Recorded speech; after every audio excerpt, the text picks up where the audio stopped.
Hello, my name is Quincy Sharp. I am here to show you my battleship program and just to run through it.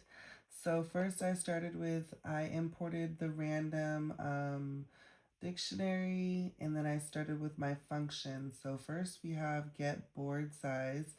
I first set the board size to 4 by 4, which is what was required in the assignment.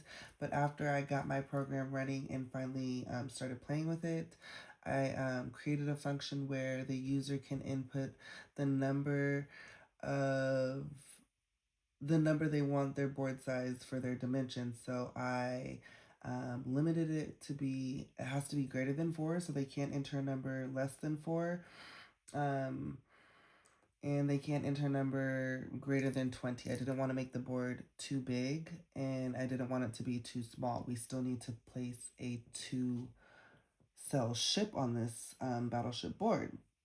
So once I had the board size created, I then printed, no, I didn't print anything yet. So the function is meant to place the ship. So then we have place ship. So place ship passes the arguments for board and board size through this function. And while it holds true, so I needed to figure out how to position the ship on the board, whether it was going to be horizontally or vertically. And I did that within my while loop.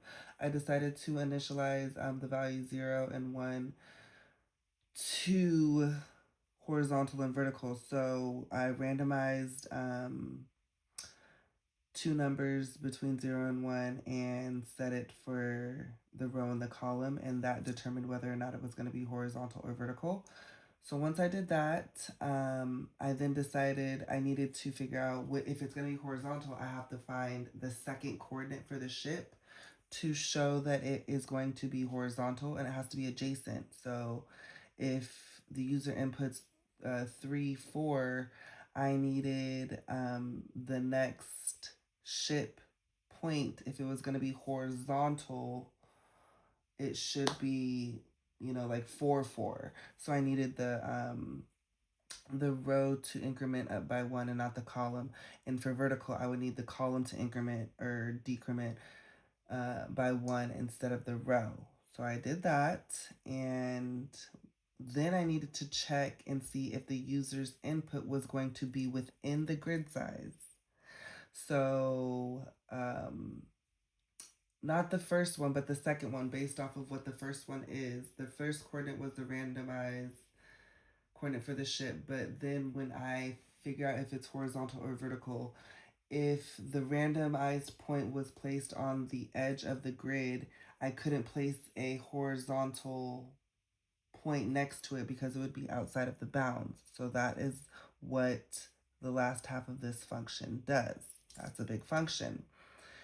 Next, I created the get valid input function, which is also going to pass arguments through this. And we started with, again, we're doing a while loop. So while this is true, we got the input. And this is going to, we're getting a valid input size for what? Oh, this is to check if it's out of bounds or not. This loop does that. My apologies. Check guess. So this function is going to check if the user got a hit or a miss. And by that, so I decided to import my board as a dictionary, and that way I could check the cell numbers a lot easier, the row and the column. If, where did I talk about this? Oh, right here. And back in my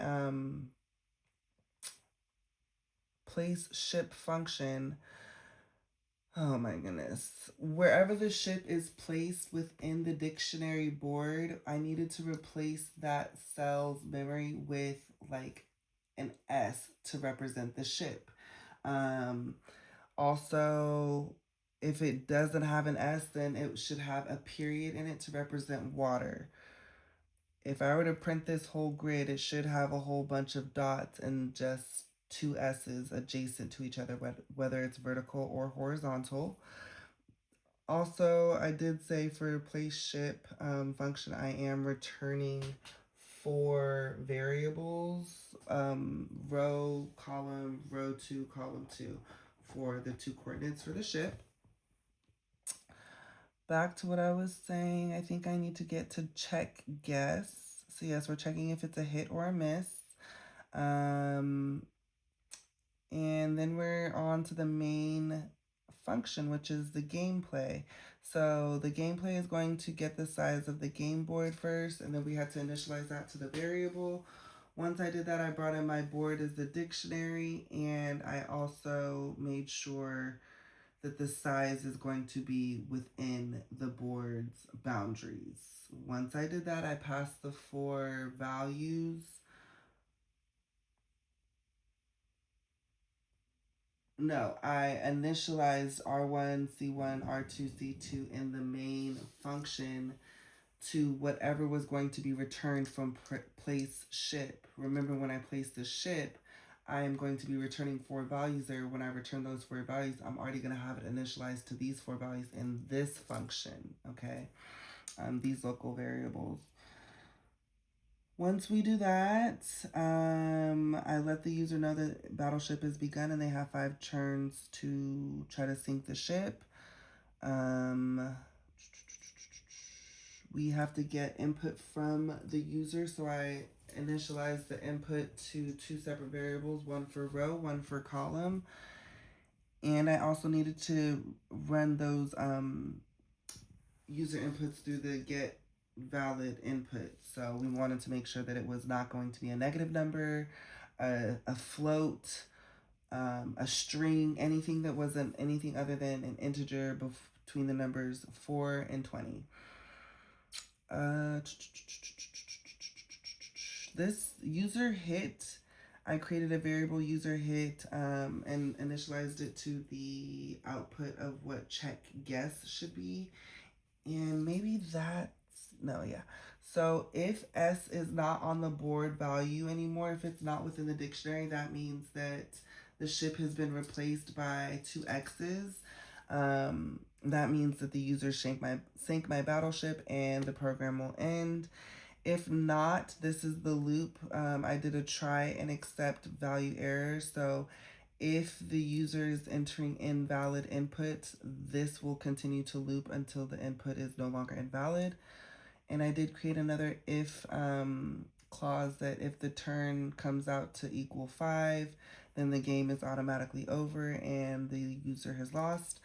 I also decided to output both sets of coordinates for where the ship was randomly placed through that random initializer. So that is the source code for my game. It does run properly, and I will demonstrate it now. Let's just run it. All right, it's asking me enter a number to determine the board size. I'm gonna do 5. Oh, wait, number 5. Okay, battleship, you have 5 tries to find the ship. Guess the row 1 through 5. Let's do 1. Let's do 3. I hit. Okay, I hit. Let's see. So if I hit and I need to make it adjacent, so let's check the same row but a different column. I missed. Okay, let's try the same row and the other column on the other side.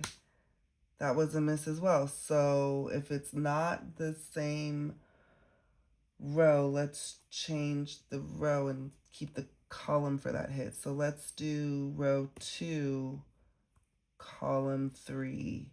That was a miss as well. And this is my turn number 5. So if I don't get this, it's going to be wrong.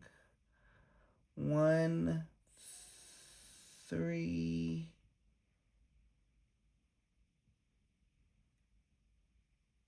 If 1, 3 was a hit and I need to do vertical, Give me 1-4. 1-4. Miss. Oh, okay.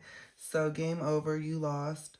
The ship was at the coordinates 0-3 and 1-3. So I did get the 1-3 correct, which was a hit, but I missed for all of the other ones, which meant that I lost, and I did expend all 5 of my turns. But this is proof that my program works, which is pretty cool. Let's run it one more time. Okay, enter a number to determine the board size.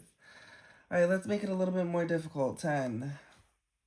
All right, now I still only have 5 turns and I need to guess the row. So let's do 8 and 6.